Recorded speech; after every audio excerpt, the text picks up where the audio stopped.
So standing by.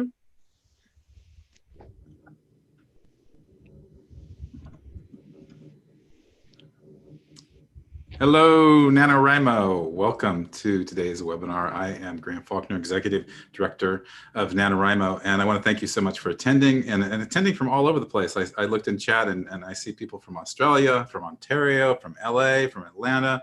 You know, we span the globe. So thank you so much for showing up. And thanks for writing your novels with us. And thanks for all of the ways you have supported NaNoWriMo, and especially in this past year, 2020, which I don't need to say, very tough year. Earlier this year, there were many points where I was like, are people really going to show up and write novels this November? And I was so heartened to see so many people show up to write novels, and to see, you know, our municipal liaisons turned on a dime to host write-ins and to do that virtually, which was super hard. And we had so many wonderful people dig deep into their pockets and donate, you know, whatever they could. So thank you, because every $10, every t-shirt sold, it goes into making this creative phenomena happen. And so we got so many stories, you know, about 500,000 people took part in our programs last year and wrote important stories and put their voice into the world. And that's not an easy thing to do, as I'm sure many of you know. So we're going to talk about extending NaNoWriMo, making it a year-round commitment to write every day, or write throughout the year at least. And I'm very happy that we've got Chris Baty here, NaNoWriMo founder, bon vivant, many things. He's got the longest NaNoWriMo streak in the world going, I believe. Yeah. So Chris is going to talk about revising that very messy NaNoWriMo novel. I think if you don't have a messy NaNoWriMo novel, you maybe went to a different writing party than I did. And it's a really tough task to revise that novel. And then it's also tough, I think, to have a year-round writing practice. And a lot of people learned that last year, which was perhaps the toughest year ever to do that. So Chris is going to talk about his year-round writing process, and he's got all these snazzy visuals to show you many things, maybe some tap dancing later. But Chris, welcome. This man to the left of me. Thanks for coming. Yeah, this is so cool, Grant. Yeah, and I just want to start by echoing your thanks. I think whether you gave money or you gave time, you know, in running National Novel Writing Month, like, all of my best memories are of those moments where I think the community came together in, like, just totally magical ways. And, like, I think I still love being out there. One of the things I did was I went to a fourth grade, virtually visited a classroom of fourth graders who were doing National Novel Writing Month. And, you know, it's amazing talking to the teacher. They've been doing this every year for 10 years. And she says that this is the thing they look forward to the most. And this is the thing, when the school year ends, that they think back on with the kind of the warmest memories. And one of the things she said is, you know, when a fourth grader writes a novel in a month, at that point, you know, there's nothing that they are afraid of anymore, because they wrote a book as a fourth grader. And I think it's the donors, it's the volunteers that make that possible. So thank you for showing up, and thank you for supporting National Novel Writing Month, which I can tell you there is still a lot of magic out there in the world, and it's because of you. Yeah, definitely. And it was great. That's so great you went to a virtual classroom, or visited a classroom by Zoom. I got to do that as well. I got to go to more write-ins than I ever would have gotten to go to this year, just because I could drop in on, like, the Naperville group via Zoom, and it was so great to connect to people that way. So there were some benefits to It's true. Yeah, teleportation was possible in ways that maybe it wasn't before. Finally, not only in your novels. Well, Chris, I'm curious, as the owner of the longest NaNoWriMo streak in the world, how did your 2020 NaNoWriMo go? And are you revising a novel this year? Yeah, so the year went the way I think probably many of you who are out there listening, it went. I had this last minute beautiful moment where I was watching the Great British Bake Off, and there was a contestant on it from Cornwall, England. And I was like, they had mentioned, like, a Cornish pasty. And I was like, wait, I don't even know what Cornish means. And I looked at it and I was like, oh, of course it's from Cornwall. And then I was like, I don't really know much about Cornwall. And then I just spent the next hour flying over Cornwall on Google Earth. And I was like, this place is amazing. I'm going to set my novel here. I posted on Twitter, and I was like, do you live in Cornwall? Can I ask you some questions? Multiple people wrote in. I sent them questions. They gave me great details. I watched movies. And so I just kind of spun up this story idea, kind of, with about a week left to go. And then on NaNoWriMo Eve, October 31st, I just chucked it all out the window and did a totally different non-Cornwallian, non-Cornish idea. So wow. So it just wasn't speaking to you on the eve of NaNoWriMo, or is there something else swoop in and kind of have more intrigue for you? Yeah, so I ended up doing something also that I think will be familiar to the audience, which is I had written a book in NaNoWriMo maybe like 9 years ago, and the concept and the people were great, but the story itself was just kind of irredeemably off. It just didn't work. And so what I ended up doing, I just was thinking about like, what's in my heart? And it was this setup, this world was still calling to me. And so I was like, all right, I'm just gonna go back to those characters in that world and just write a new story that is kind of features them. And that ended up being great. So that's kind of what I ended up doing. But there's still the Cornish novel, the great Cornish novel. I'm hoping I'll have a chance to write it, because man, that is such an enchanted place and fascinating in real life as well.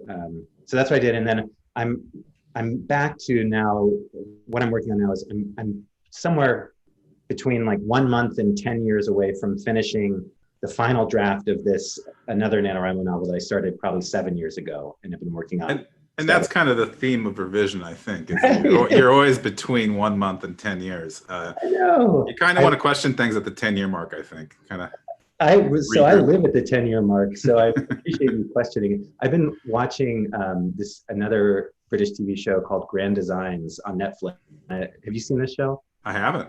It's great, and I think it's there in the 15th season. I'm just discovering it, and but it's basically it's people building their own homes. They come up with this grand vision for their own homes, and then they do it on their own usually. And I find it to be so analogous to novel writing, where they kind of show up bright-eyed and bushy-tailed, and they're like, well, we're planning on getting this done, and it'll take 2 years. Sorry for that terrible accent, but no, I appreciate it. Can you do that for other answers today? Yeah, and then it's like, and it's going to cost £200,000, and then they follow them over the years, where it's like everything falls wildly behind schedule. It gets infested with like various rodents, spirits sag, like marriages are tested. Wow. And I feel like that's, I think in a lot of ways, the journey of novel writing, right? Where you have this explosive, exciting start, but the real work, I think oftentimes is, it takes much longer than anybody thinks and costs many more hundreds of thousands of pounds. So anybody who's leaving the webcast right now, please stay with us. We're going to talk about the good side of revision as well. I'm so sorry. Yeah. You don't have to start selling plasma or anything. The most beautiful houses exist at the end of this process, and people are fulfilled and proud, and they've learned a lot of things along the way. So yeah, I think there's a beautiful home for all of us at the end of this.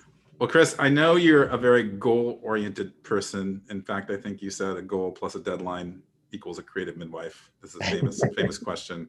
So I think everybody has a lot of different feelings about New Year's resolutions, and especially writing resolutions. And just before we go into the revision questions, I'm curious, do you have writing resolutions? Are you a believer in that? I think that I don't make writing resolutions. I do think I have like an ongoing series of recommitting to whatever writing project I'm on, because I have slipped focus on it. So yeah, I think that Linda Berry has this great quote about like the most important lessons are ones that we forget and then have to relearn over and over again. And I do think that reminding ourselves of how important this project is, we just keep forgetting, and there's a lot of good reasons for forgetting, because we look around and there are a lot of things that need doing, right, that are outside of our fictional worlds. And but I do think it's important to kind of just continue to remind yourself, to me, like the most centering thing is just thinking about all the things that we have on our plates. And a lot of them, I think, are work related. We have full-time jobs and families, and those things tend to just really feel important because they are important. But I think especially when it comes to like the work side of things, I've been finding myself waking up at like 5:30 in the morning to get these work projects done, right? So I have a 6-year-old son, and the working time can be kind of limited sometimes during the day.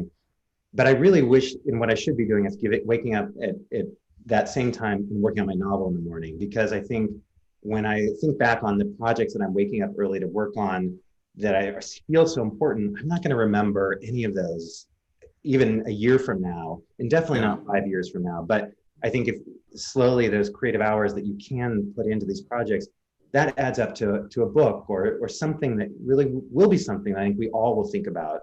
And I think that's something that I need to remind myself as well, where it's like, what is really going to matter? What am I going to look back on with pride in 5 or 10, 15 years? And it's definitely not that spreadsheet that I was working on. So I just deleted it while I was talking, and Yeah. You're off to a new job now. No, I think that's a great question to ask yourself. It's maybe the best kind of resolution. It's just what matters now. What am I going to really But you value? do not ask yourself that question, Graham, because you are actually facilitating this experience for hundreds of thousands of people. And so this is equally important to your own novel. I would say It is. squash your own personal creative goals, continue to support the community. That's your destiny, and that's what you will look back on with pride. Thank you. Thank you for that clarity. I'm going to provide some more clarity to our participants here. I forgot to mention too, if you have questions for Chris, please put them in the chat window, and Mariah, who's producing this, she'll beam the questions to us, and I'll ask Chris about. We'll get into to your questions in about 30 minutes or so. But we are going to go do a deep dive into the messiness of the NaNoWriMo novel and how to revise it right now. And Chris, I've talked to people who prefer, like, they love writing the rough draft. And this applies to so many NaNoWriMo writers. And they've told me they hate revision. And I happen to be the opposite. I love revision. I wish that somebody could just hand me my NaNoWriMo novel. You know, I could go to the future and I would get it, because I love that noodling, that tweaking, that cleaning up of little corners of my novel. Like, which are you, or are you either or both? Yeah, I do love that kind of anything goes spirit of a first draft so much. And I have a terrible inner critic. I think this is kind of why National Novel Writing Month was so important to me and so transformational to me, is because it was the first time that I was like, oh, I'm just playing with words and I don't have expectations. And I think I'm really I'm letting things be imperfect as they come out. And that's hard for me to do. And so I think when it comes to revision, I have that like wonderful experience with that first draft where I'm surprising myself and really enjoying parts of it. I think in revision, that inner critic comes back, like by design comes back. And it just means that things slow down. I do think, I was trying to think about this question about like revision versus first draft. And I do think though of like the first draft really is like, your book is born on that first draft, but it is a lot like a human baby, right? Like it is, it just can't do much, right? It's there. It's cool that it's there. That's important, right? But it's really only loved by like its parents, I think, and like maybe tolerated by other people. And I think that really a book comes into its own, or is really kind of becomes the thing that it's meant to be, somewhere for me, at least around like the third draft or so. And so and that's to me is probably like an even more powerful moment, is that moment I think that you were talking about, kind of getting to the point where the stars are kind of aligned, the electricity is moving through this story, and that the book has become itself. And that I think only happens deep into it. For me, it's like usually like a couple years into the process. And I think that's the first moment is exhilarating, but the moments of satisfaction around revision, I think, are just, to me, like probably more sustainably powerful. Interesting. I was going to say that 2-year mark of a novel might translate into like the teen years, when you can actually start going to PG-13 and R-rated movies with your child, no longer changing diapers, I love that. real conversations. When does your novel get to go to R-rated movies? I think that's the key question here. Yeah. Well, going back to that first draft and how messy it can be, and I know this is my tough moment, and I think it might be a lot of NaNoWriMo writers' tough moment, is you just, sometimes I even overestimate how messy it is. I just project this pile of crap that I don't want to really deal with. And so that's a big block for me, is where do I start? What do I do with this? Where do I start cleaning it up? How do I approach like making this mess into something that turns into a 2-year-old teen, wonderful novel to be around with every day? What's your approach? Do you like just start reading it? Do you, I don't know, print it out in a different font? Yeah, I think it's changed a lot over time. Like I think especially that the first many years, I loved printing it out. Like I would print out and then I would like physically like rub it on my face and roll around on the floor in it because it's amazing. It's like, here's the physical manifestations of those Yeah. words that didn't exist. And, but I think there's a question in the chat from Arlo. And the question is, have you ever been revising a story and just realized it was just unsalvageable? If so, how many nano novels have you thrown out completely? And I think that's, Nadia also asked a very similar question. How do you suggest beginning the daunting task of revision? So I think part of it also is I really accept the idea that many of the NaNoWriMo novels I write, that I will learn a lot from, I will enjoy the process, I will resent the process, then I will love the process, and we'll go through some things together, but I don't need to revise them. That I think you can have a very successful, rewarding experience, a kind of month of literary abandon, and then just never look at it again. And I think that's great. Like that can be good. And so I think part of the thing that I try to do is give myself permission to just make that call and say, all the ones that I've written, this is not something I'm going to spend time on. I would say probably like, I've now done this 21 years somehow. And I would say like of those, I've really wanted to go back and revise maybe 5 of those 21. And so part of it is just letting go of some or thinking, okay, could this be a kind of an exciting parts pile I could draw from? But I think once I decide I'm going to revise it, the thing that I usually do is just try to get that zoom, like first give it time. I think this is everybody's advice because it's the right advice, which is like, let it sit for a month, 2 months, don't look at it. And then I think it's coming back to it with that fresh set of eyes and then reading through it and starting to find those moments that surprise you, that delight you, these scenes that you're like, oh, I loved that scene. And then I think I start thinking about the structure of the next draft and try to take like all of those, find those kind of often disconnected bits. And some of those bits take place in like deep in tangents with characters that actually you're not even going to keep. And you kind of bring those into an alignment in an arc. And I think to me, that's the most important thing, because otherwise I find that I can spin my tires for years just trying to improve the way a chapter reads. But if that structure is still not where it needs to be, to me, I think that I end up kind of feeling stuck at the end. So I think to me, it's like finding the bones, the skeleton of the book before actually getting into the sentences. Yeah, I think that's great advice. I do something similar. I've started to conceive of my NaNoWriMo novel not as a first draft, but as a 0 draft. Yeah, so it's it's great. Purely exploratory. And then when I like open it up to revise it, like the thing that gives me permission or helps me over that obstacle is that I'm just doing exactly what you said, just kind of looking for the gems.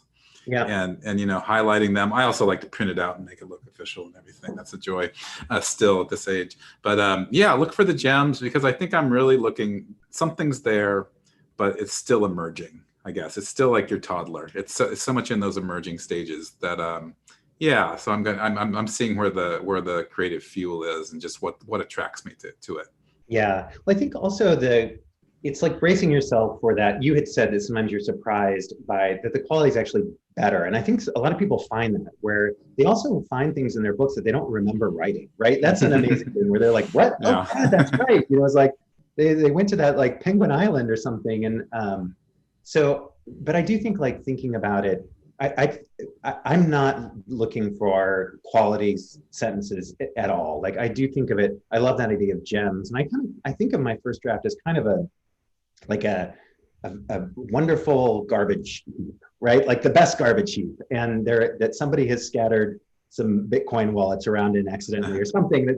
There's treasure in there, right? But it's like, yeah, in general, the surroundings are maybe not a place that you want to spend a lot of time. And when I start rewriting, I do something that I think different people have different approaches, but I start a new document and I usually will not reuse, I will maybe reuse a couple paragraphs from that NaNoWriMo draft, but otherwise I'm writing anew based on this outline that I've kind of created. Interesting. Yeah, I've heard some people start from scratch. They just write the novel again, kind of from memory. I've never been able to do something like that. I'm not sure that I'm attracted to that idea either. Yeah, well, you're probably writing. I've seen you writing, and I think you probably are also. You have these quality bits that show up in that first draft, and I'm hoping it's not a lot, so I don't have to feel bad. But I know that there are things that you write that really do sound great, and you want to keep them. Yeah, yeah. Well, thank you. Well, I'm kind of curious, just to set up expectations. I think we kind of have for this, but at least maybe for us. I'm always amazed. Some people, they revise, maybe 1-2 drafts more. Like they're very quick revisers, very cogent storytellers. I have to say, like, I really relate to that your statement, revision can be 1 month or 10 years. And my joke for myself is that I'll call something a final draft. And what that means is there are 2, 3, 4 more drafts following. It doesn't mean final. And then no one picks up the code when I say I'm on the final draft now. You know. So just to set some expectations, like how many drafts do you write? Yeah, again, I just want to preface this by saying I'm very bad at this. Like there's a reason that I have not published any of these novels yet, is that I just spend way too much time just in kind of excruciatingly slow, detailed ways, but in too many drafts. But I would say, like, I probably, the book that I'm on now, I've probably done 6 drafts of it. Yeah, so I think I do a lot. That's par for the course, though. Okay, right? Great. Thank you. Yeah, I don't think it's I think it is. I think it is. I mean, I think there are a lot of 10-year novels out there, and I don't think people should feel discouraged. Actually, I think it's really easy to get discouraged when you have a long revision process like that. But some novels that's what it takes. Yeah, so this is something I'm curious about, and I would love to hear from people, people who are listening. I think that one of the things. So I teach basically like a NaNoWriMo class for adults at Stanford in the fall. And one of the things that I have my students do is we take this kind of personality test that was cooked up by a woman named Gretchen Rubin, who wrote a book called Happiness Project. And she's done NaNoWriMo and writes about it in that book. And she has this theory of kind of personalities that basically kind of hangs on how you respond to self-set deadlines versus external deadlines. And so she kind of built this whole world around these 4 different types. And I'm curious, I think that if your type, which is my type, which I think is the most common type, I will, if I commit to doing something for somebody else, I will move mountains to get it done. If I commit to myself and there's nobody else, there's no external accountability, I will let that hit, I will hit snooze on that thing for the rest of my life. And I'm curious about people who are better at kind of moving quickly through revisions. If those people in general tend to have that personality where they're just better at adhering to those self-set deadlines. I think it's a question for you, but also a question for the audience. Like, what personality type are you? Like, how do you respond to those, and how does that play into like your creative life? Personally, I think it's related to just my style of revision, which maybe is inefficient in terms of like the use of time. I think it's because I'm such an exploratory writer. I don't plan out a plot beforehand. I'm doing a lot of that, like searching for the story I want to tell. Yeah. And so I kind of allow ample time to arrive at that endpoint. I'm kind of mystical about it even. Yeah. So I think it's more my style of revision, which I have questioned. I mean, I've been talking with those authors who are much more efficiently oriented in terms of getting their novels done. And also just about, like, there's a question here I wanted to pull out. I've been with, so I like to quote Karen Russell, who says that only 10% of her rough draft manages to make it into her final draft. And I once said that to a group of writers, and because I've heard that from hundreds of writers. I think it's pretty common. And I mentioned it to these like very efficient revision writers, and they were like, "Oh my gosh, no! Like we try to like get 50 or 60% of our rough draft to be in the final draft." And I think they do a lot of meticulous planning. They're writing genre novels to start with, and they do a lot of meticulous planning, and they're very efficient with that rough draft, less exploratory. And I think that helps with the fewer rounds of revision afterwards. So maybe what I'm saying here is don't do what I do. Right, or me. Please ignore what yeah. Good thing that you're listening to the 2 people who just really struggle with this process. Give all sorts of very clear, useful advice. Like, this is the best thing you can tell you is just turn off your computer right now and walk slowly away from this. We give better advice than maybe what we practice. I wanted to read Drew Patty's question. question is, how different would you say your drafts are? Like, is your third round 90% similar to your first? This is what made me think of it, or more like 50%. So I'm just curious, what's the question for you, Chris? Or Yeah, what's the amount? that's a great question. And also, hi, Drew. So Drew was a very early volunteer for NaNoWriMo and was like kind of our first ambassador. And Drew also has been a beta reader on my current novel. So cool. We're really bringing it all home here. Very helpful. And I think to me, it's like they're wildly different. Probably like I'd say 10% is about right for me. And I find too that I'm on this sixth draft, and I think of it as just a fine-tuning draft. Like it's like a sentence honing draft. Right. And I'm still discovering pockets of like, oh, this scene is just structured in a super dumb way. Like, and then I'm like rebuilding when I think I should just be like wallpapering. And so I think, so one of my dreams is that I'm going to write a follow-up to No Plot, No Problem that's about novel revision. And I would kind of all of my, yes, look at that beautiful book. Wouldn't it be better if it were twice as long and focused on revision? Because I just feel like this process is so hard. And it's funny because drafts of even this like how-to book that I've written that I'm like, okay, I think I have a process and I think you can do this process in a year. And then like, I so don't honor that process at all. When I'm like, even the ones that like work for me. So I think part of it is like just it, as with kind of all writing, it's like doing it consistently and finding the way that works for you and kind of really just dialing into that and ignoring everybody's going to have advice, but as long as you're doing it consistently, that's the most important thing. I think so. I mean, even though we were joking about being bad revisers and stuff like that, I think like when I talked to these writers who were actually, you know, more efficient than me, I wouldn't be able to take on the revision process that they did. It's just not me.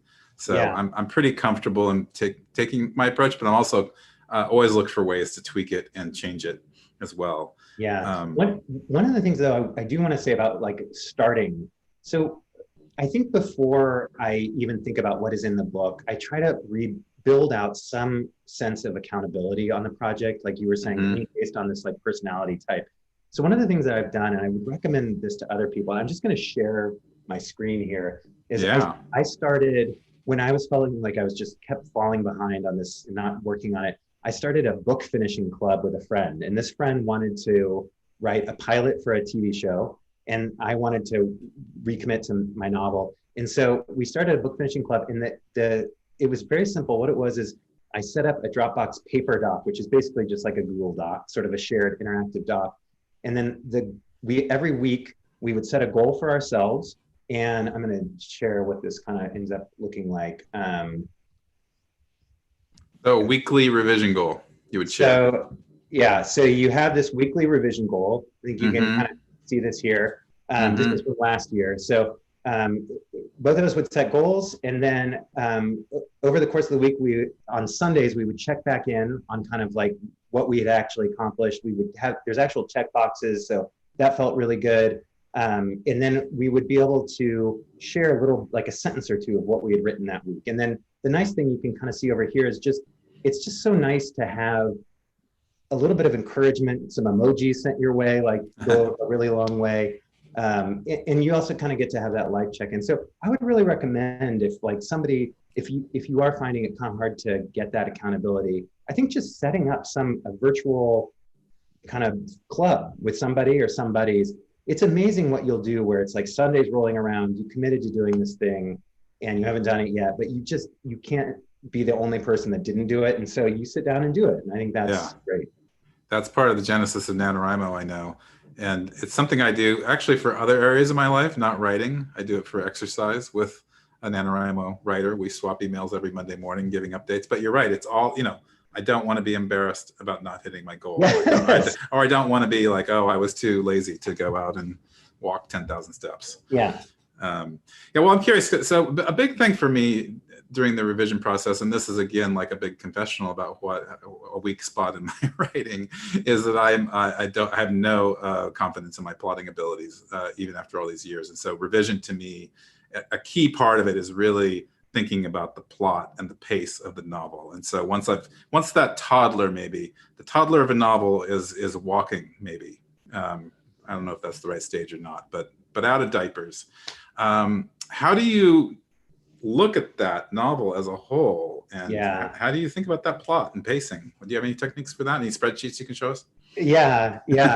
So that is definitely something that I think I had no sense of that when I started out. I think starting National Novel Writing Month, having not like taken any fiction writing classes, I think was great in some ways because I didn't know what was possible because I didn't know you weren't supposed to like write a first draft in a month. But I think because I hadn't, a lot of there are all these thoughts about the shape of stories, right? There's that great Kurt Vonnegut kind of piece. And I think all of that stuff, to me, I was really afraid of hearing it at first because I thought once I heard it, I couldn't get it out of my head and I would only write this kind of like that formula. That would be the only thing. But over time, I learned not to be afraid of it. And in fact, I think I tend to use those very familiar structures. So that's kind of thinking about like the 3-act structure where you start with this kind of a person who has something missing from their life, right? There's something lacking, and then a problem or an opportunity presents itself.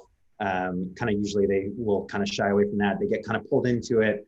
Their life gets turned upside down. They meet some new people. A lot of this stuff is like that idea of like, you hear people talk about the hero's journey, and it's kind of this idea of really just a character going through a series of transformations, starting in one place and ending the other. And oftentimes they decide that they really want something, right? It's like, what does this character want? But by the end, they often don't get that thing. Instead, they get that thing that they really needed, the thing that was missing. And it's, to me, I think when my books feel kind of lost, I find it very helpful to look at like, okay, well, could that template be helpful in having me kind of think about what this character might do now, or whether this scene should be happy or sad. And I just find, to me, it's like, the more you can expand your writer's toolkit, the better off you'll be. And that doesn't mean you have to use those tools. And I think there's a like deliciousness in kind of breaking rules and taking things in new directions. But I also think it's, to me, I also struggle, I think, with like those really page turning story elements, right? I think I would just have characters making jokes about animals for the entire book if they were up to me. So I find those things to be really helpful. It's funny you say that about visual aids. So when I was visiting that classroom that I talked about, they used this framework that the teacher mentioned, and I didn't know what she was talking about at first. She was like, "Oh well, the students use somebody wanted, but so then. And if you wanna, you could talk to them about their novels." And I was like, "Tell me more." So I looked it up, and I just want to share. Yeah, somebody wanted, but so then. But so then, and that's I the know mnemonic. people that are watching know this. Okay, yeah. So you always, a refresher's good. Yeah, so somebody who's the main character wanted, what do they want? But then what made this difficult? And then so how did they deal with the conflict? And then how did the story end? This is basically like every Pixar movie is like captured in this fourth grade classroom. So I think these things can just be helpful. And so I've become like a real fan of them. I always love it when it feels like they always get taken too far, and there are just people that are like, there's one true way to write your novel. It's like the Joseph Campbell monomyth, right? There is only one story, and we all will just retell this. I don't think that's true at all. Like, I think there are a lot of stories and a lot of paths, but I do love thinking about this as a tool. Yeah, and it allows for the occasional animal joke to be kind of sprinkled in there. Jokes that fit in that, yeah. While you're being carried along by the plot. I was gonna say, I do something similar, and I like turning to other resources in revision. That's kind of my favorite part of it. And I'll read like other novels to get ideas from those novels for like how to structure my own novel. And I have to do, this is like a product plug for somebody else, but this is a NaNoWriMo sponsor, and I'm not mentioning it because of that. It's Save the Cat. Save the Cat was a famous screenwriting book, and but it's been written for novel writers by Jessica Brody, a NaNoWriMo writer. And the reason I show this is because, I don't know, the first 100, 150 pages are a version of that visual that you showed, Chris. And it's so reading this book, which I've read, before NaNoWriMo was a way to get ready to write, but also afterwards mainly. It goes through this very simple, easy to understand, like story beat structure. Just what you were saying, 3-act structure. I forget. I think they're 15. They're either 15 beats in an act or 15 beats in a whole story. But anyway, that's overcomplicating things, because for me, it's more about brainstorming about my story within the context of these other stories that she's referring to, and then this structure of a novel that, like you say, it's like a very basic structure. And so sometimes I resist that because it's like, oh, this is known and validated by the world, so I won't use that not one. For me, thank you. Yeah. It's only worked in 100% of the popular books. That will not be. That's no. Exactly. I'm looking for the whatever, the twist out of it. But anyway, I find it very helpful no matter what novel you're writing. So yeah, that's kind of how I think about plot. Yeah. Well, I think also I love this. I think some people's brains people's creativity works in very different ways. And I think about this when it comes to like the NaNoWriMo planners versus the NaNoWriMo pantsers. I think when it comes to revision, it's the same way, where I think some people's creativity is really heightened by having these worksheets and spreadsheets that they fill out, and it's doing the character details. And that's where they have these bits of epiphany and they really see their book in new ways. I think other people, it just feels like a lot of work. And I think to me, it's like so valuable to just try it all, see what works, and then keep doing the things that work, but not make yourself feel bad if like you're not somebody that is going to fill out this extensive, whatever the kind of the different stages of a novel. And I think if you're enjoying it, you can just dive in and wing that revision. And I think sometimes that really works well for people. Thanks for saying that, because I hear so often from NaNoWriMo writers, like, I don't know how to revise. And it's really hard to answer that question, but you can just jump in and learn as you go. That's pretty much what I've done, and found my own process. So yeah, absolutely. Yeah. Let me look over and see some of the questions we're getting. This is from Blues Girl 1980. My big problem has been writing the bloody end. Does anyone have a tip on doing that? I was going to say, like, how do you write the ending, but how do you know that the novel's done? Yeah, I think that ending, I also struggle with satisfying endings. And I think this is where I think turning to those like structures is really helpful, because oftentimes if you look at the kind of traditional structures of stories, the stories are a circle, right? And so you're going to have, in some either metaphorical or literal way, that character is going to come back, but come back transformed, right? They're not the same as they were. So I think a lot of times when you think about endings, it's helpful to just really think about, what is the transformation? Is this person going from whatever kind of self-doubting to confident? Are they going from something more, it could be more kind of transactional. They're going from poor to rich or rich to poor or something. But I think that can often help, because you know what that arc needs to be. And so what is the likely conclusion of that? You also, I think it's helpful to think about the tone of your book when you think about endings, because I think some people love a kind of darker turn right at the end, where things are not all well, and maybe that's setting up another book, or maybe it's just kind of true to life in some ways.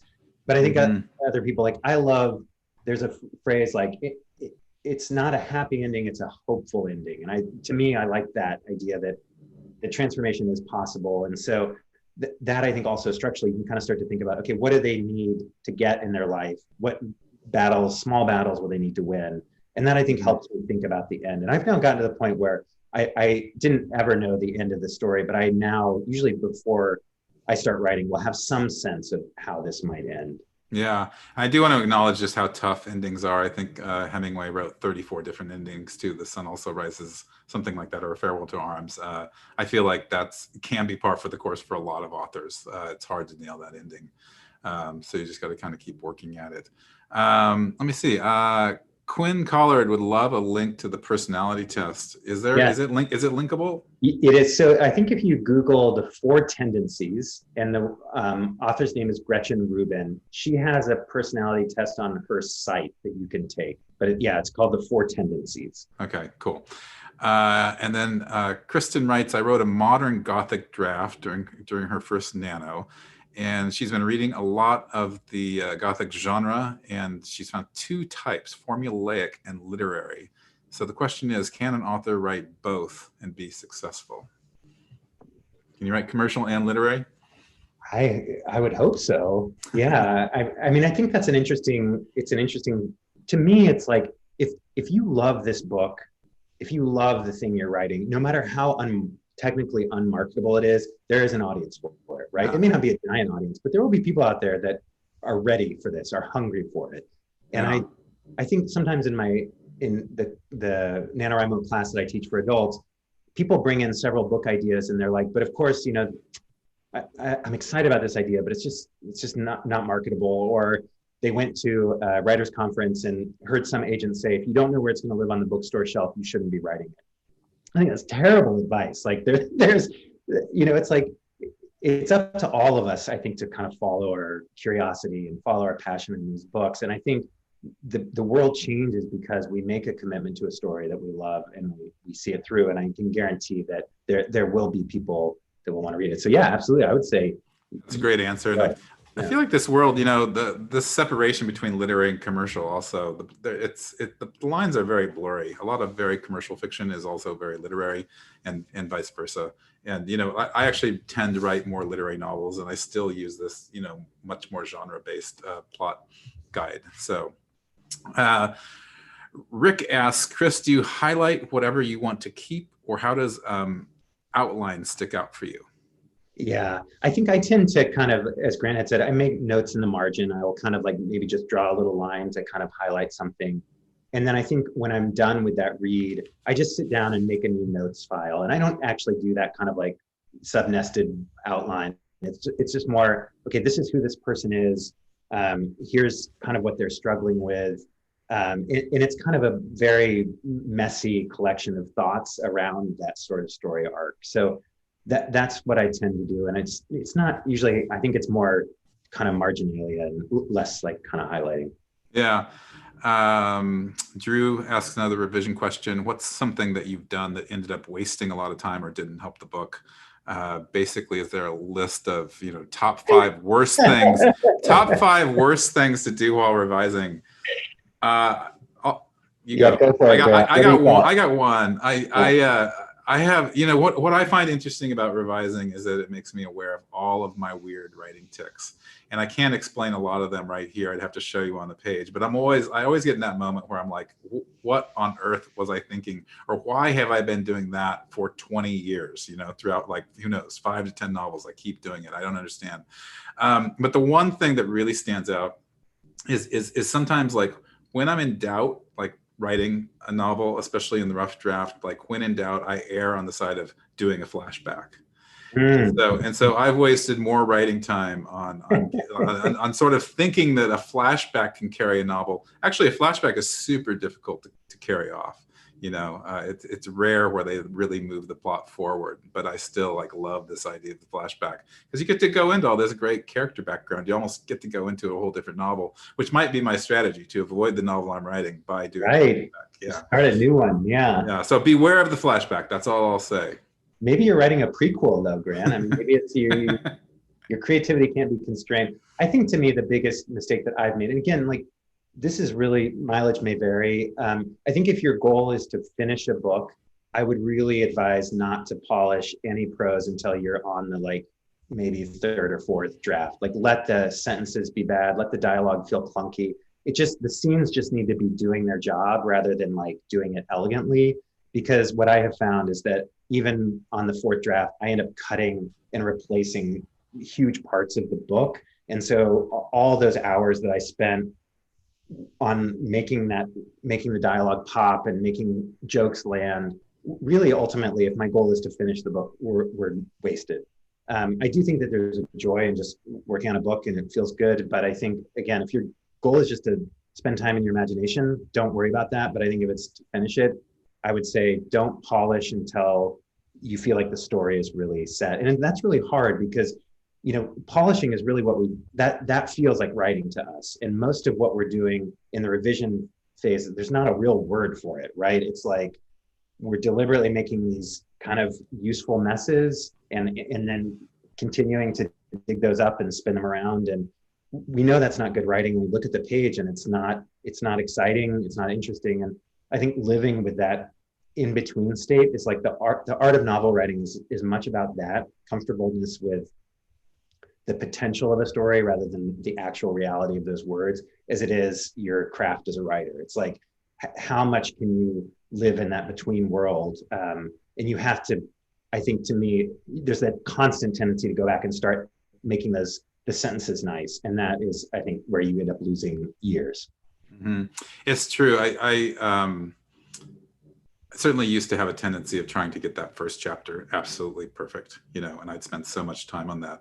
And what inevitably happens is that once you dig deep enough into revision, you end up cutting that first chapter. Yeah, it's gone. It's just gone. It's gone in its entirety, or it follows the Karen Russell principle that only about 10% of it makes it in. So yeah. Well, this question comes from, let me see, I'm up. My screen just popped. Ann Searleman, in terms of getting it perfect, I think this plays into it. Where do beta readers come from? How do you find them without inconveniencing your friends and family? This is a vital question for anyone who's ever had a beta reader. Who do you choose and how do you choose them? What do you ask them? Yeah, so I think there's a real, this is a hugely important part of the revision process, right? Is that every novel takes a village, and beta readers are an important part.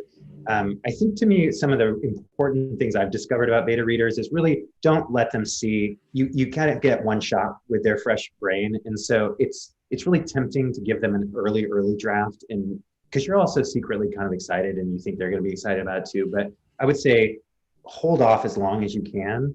I think getting multiple readers is good, right? And have them get it all at the same time. So I tend to find like 3 readers. So Drew here is on the call. He was one of the 3 that I gave it to. Have them all read it at the same time and get feedback from all of them roughly around the same time. I think also giving them a structured guideline to what you want to hear. I tend to send a list of questions. If you could, and try to leave them open-ended, less about like, did you feel the majesty when the guy pulled the sword out of the dragon, and more just like, what was confusing to you? I think if you could add 15% more to this book, where would you add that? If you could take 15% away, what could be cut? But I think one of the most important things is also making sure that they understand their job is to say nice things about your book when you start that session. Because I think one of the things is great beta readers just feel like their job is to like get in and tell you what their problems are, but they are kind of divorced from the sense that you just spent 3 years to get to this point. And if what they do is just dive in and they're like, I didn't believe in the main character at all, and the love interest thing just kind of fizzled. So I kind of structure this thing where I'm like, I need you to spend the first 10 minutes telling me what you loved about this, and that we are not moving forward until you do that. And I think that's important. Like, it feels self-serving, but there's a real reality here that this is often the first time that you've actually shared this, and they did love things about it. But I think sometimes beta readers forget that their job is to appreciate as well as criticize. I was going to say, I just had a beta reader read my novel, which I've been working on for years, and it was the first time anybody other than an agent or editor had read it. And one of the best things she gave me was validation for key parts. Like there were things I didn't feel entirely secure about, but she validated them. She also then went on to give critiques, which were also equally great, but in a different way, right? But I think it's really good to have a beta reader like point out those things that are really working and point out your strengths. And Raymond Carver, the great writer, he used to teach. That was his method of teaching writing. Was he thought you only become a good writer by focusing on your strengths first. And so he really made sure that he pointed out his students' strengths in their writing, so that they knew what they were, because sometimes we don't know what they are.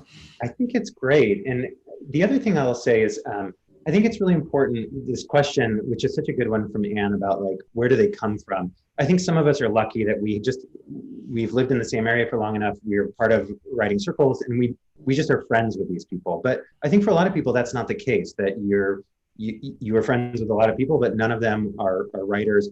I think in trying to find somebody, I think the NaNoWriMo forums can be a great place to do it. But I would really encourage you, even if there's somebody in your life that is a voracious reader, make sure that they read the kind of book that you have written, right? And that they appreciate it. Because I think sometimes what happens is there are people that are very perceptive readers, but they just don't appreciate the genre you're writing in. And so their feedback is they're gonna have a lot of feedback that is actually not all that germane to what you're trying to do with this book and what this kind of book typically tries to do. So I think, this question about like, what are the mistakes that sometimes people make in revision? I would say one of them is you give your book to somebody that is theoretically could be a good reviser, but reads outside of your genre, doesn't appreciate that kind of book. And then you get this feedback that you kind of you're struggling with integrating because it's actually not all that useful to your story. Yeah, good point. It is super tough to find a good beta reader, I have to say. It's also a big ask to ask somebody to do it. And so, yeah, thanks for bringing up the NaNoWriMo forums, because I think we have a whole forum dedicated to like beta readers and finding them. But, you know, of course, like make sure that they're the right beta reader for you. Nadia asks a great question here. How do you keep track of editing progress? She says, drafting is easy to track with word count, but I'm curious if you have any suggestions to feel like we're making progress while editing. Yeah, I think it's a great question. It's, you know, National Novel Writing Month. One of the things early on, we decided we were going to launch National Novel Editing Month, right? And so we did that with the help of some volunteer municipal liaisons. It was, I think, in April or March or something. And we set it was going to be 50 hours of revision time, and that was going to be the goal. And it just was impossible, and everybody ended up failing because it's hard to track and quantify super hard progress. I think for me, it's things like setting these kind of like groups where you can have some public sense of a checklist that you're going through and people are seeing you check it off, I think is useful. And I also use Scrivener to write. I've become a very kind of like can't really work on my novel without Scrivener there person. And I think there's some nice tracking things that you can do where you kind of change the color of certain chapters and have little chips that kind of show up that show like kind of what state it's in that you can switch. And I think those kind of things are helpful. And psychologically, it's really important. You know, Grant and I were talking about before the webinar started about how I do think revising a novel feels a little like swimming across an ocean, right? It's like every day you're getting in the water, everything looks the same. You get out at the end of the day, you're not sure, did you go forward or backwards? And I think having some sort of wayfinding and a sense of progression is really key. So Nadia, I love that question. Yeah, it's a good one. Marilyn asks, how do you decide on voice? Does it change when you rewrite or ever halfway through? This is a big question. Yeah, I think voice is so important. And voice to me is really the magic of books in a lot of ways, right? It's the voice that lingers, and it's a wonderful voice is one that you read it and then you can't help but write in that voice when you sit down to write afterwards. And to me, I find the voice usually accidentally. And once I find it, that's a very precious moment. And I think that it's like you write a chapter that feels like it hits that voice, whether it's humor or somberness or something that just feels right. And I think I tend to kind of pull that out and keep that, and that's maybe something I'll print out just as almost like a kind of a tuning fork for an orchestra or something where I'm like, okay, there it was, that's right.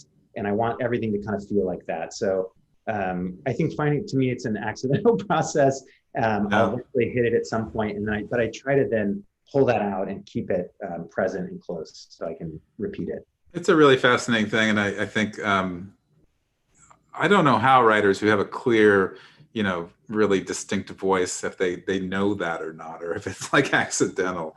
And I say this because when I said that my beta reader validated some stuff about my novel, one of the things she validated was voice, which I was really questioning. And I was questioning it because I'd submitted this novel to agents, and a couple of them had said the voice isn't speaking to me, or I guess they didn't say I don't like the voice, but anyway, it planted this question in my mind of whether the voice was really working. So I think it is a tough thing to figure out, but I think it's mystical too, like what you said. You've just got to feel your way towards it. But speaking of agents, we've got a couple people here who've asked, how do you know your novel is ready to submit to agents? So these are people who want to publish. Yeah. This is a tough question. It is, you know, for me, it's 2 drafts after I actually do it. Yeah, right. Yeah, you're like, oh, yeah, it wasn't ready. Yeah, it's all in hindsight. Yeah, so I think that there is wisdom in this idea of holding off until you really, really feel like you've taken the book as far as you can take it. And I know I have made a mistake. So I've had a couple books that I've either gotten to agents and the agents got out to publishing houses, but publishing houses didn't want them. Or I had a manuscript that I tried to get agents for and no agents wanted it. And I do think that in both those cases, the book wasn't ready. I was just really sick of looking at the book. And I think mistaking you being sick of your manuscript with the manuscript being done is something that's very common. I think that's where beta readers can really, if you find the readers you trust, they will let you know, because it's hard. You spent so much time with this thing. It's hard to see the forest for the trees. I don't know, Grant. What do you think? Yeah, I think the feeling of just being sick of it really is a very telling feeling, because what it's telling you that your creativity, that you've given your all to this, and it's Yeah, time for it to go on to the next stage. And you might want to wait a month or two just to see if you feel that way later, I guess, to put that in check. But I was thinking about this earlier today because my son, who is supposed to be in a college dorm right now, he's in our living room, and he was really ready to go to college, nearly a year ago. And so it's just something like something developmentally was ready to go out into the world. And I think that's the way I feel about novels sometimes. They just reach, per the parenting metaphor that we've been working with this whole show, is that they get through those teen years and they're really ready to go out in the world. And I think you can feel that when you're writing, yeah. that there's nothing more to do with it. Yeah. And I think too, it takes time. I mean, I think some people are just really, they just get it right away, and they have a knack for revision, and the stories come together, and they get the agent, and the agent sells it, or they go the self-publishing route, and it's still a great book, and they got it to a great place, and they got it out in the world. And I think for me, like, I'm so grateful that those two books that I tried to sell didn't sell, because I just don't think they would have been good. And I think but I feel like this book that I'm working on now, like, it's taken me literally 21 years since the first NaNoWriMo to have a book that's in this state where I'm like, the machinery of this book works, the book itself is like enjoyable, it's delightful, the tone, I really like the tone.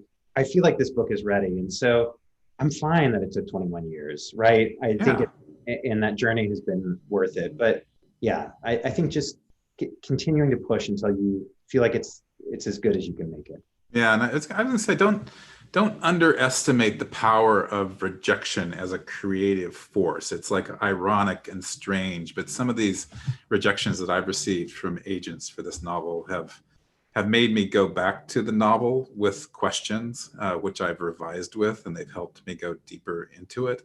And so I don't necessarily beat myself up for kind of prematurely sending my novel out to agents. I mean, sometimes I think you just have to do that. I thought it was ready, but it wasn't. But I learned something in the process. So let me see if we have any other questions here. Chris, you can dance while I'm looking for questions if you'd like. Please answer a question. We've got about 2 minutes, so pop it in if you want. I'm not seeing anything new here yet. Chris, I could go back to we had one way at the back. Maybe you'll remember this, but I almost met you in 2006 at a NaNoWriMo talk you gave at Microsoft. I'm the one who invited you up, but then couldn't come because of my daughter being born. Yep. I do remember. Hi. Must have been a funny moment. Okay, we got a couple others. From Diane Helcom. Chris, how do you figure out what the character wants, overall goal that's strong enough to carry a novel? Characterization is the key to it all, I think. Yeah, I think also it's interesting. This is sometimes those things, when you look at really successful stories, the thing that the character wants will change. Oftentimes it's like you get to the halfway point, and then whatever that goal was actually falls away.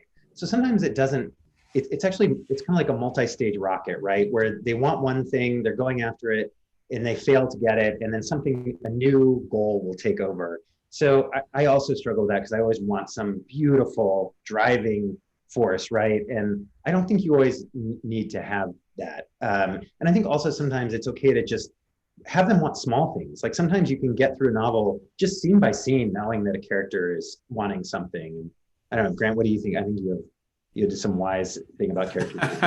Well, I think when I'm having problems with my novel, the best place to go is the character, and to really think about whether how I've drawn that character. And I do think I also sometimes get very insecure when I'm writing about the small things, and I think like, oh, no one's going to care about this, so I'll rush through those scenes. And the beta reader I just had, she said, I feel like you're rushing through the scene.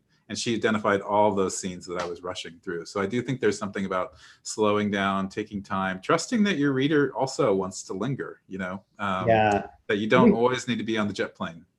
I think also like our circuitry is still a very primitive one, right? Where it's like we get swept up really easily. Like, think about all the TV shows, like in our house, The Bachelor is on, right? And those are not powerful, timeless arcs, but it's all of this like big, like what she just said, what? And I think that those little things really are captivating to audiences. But you're right, because we're creating them, I think we sort of undervalue or second guess them. And I think just trusting, like you said, that people will get hooked, because people do get hooked.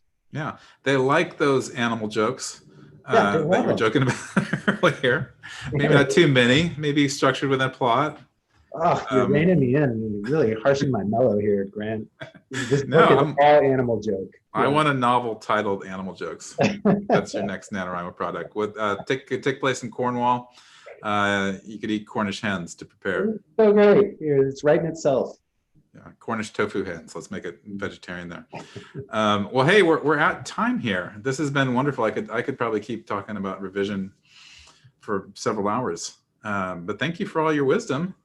Yeah, thank you for letting me pretend to have wisdom. I really appreciate it. And I do just want to say to everybody out there, like, it's not easy. This is a tough year in the middle of a tough decade, but like I just do feel like I think the book project that you're working on, there is an audience for it, right? And that the process of making it's important. And I just hope, as we kind of head into January and it's I wrote a novel, now what, that you do remember that of all the things that you could be doing, that this book is something you're going to look back on with a lot of pride, and that you will not regret these hours, unlike all of your work-related spreadsheets that you might be doing. You will not remember it all. So burn it all down at work, put it all into your novel. And I think that's my final line.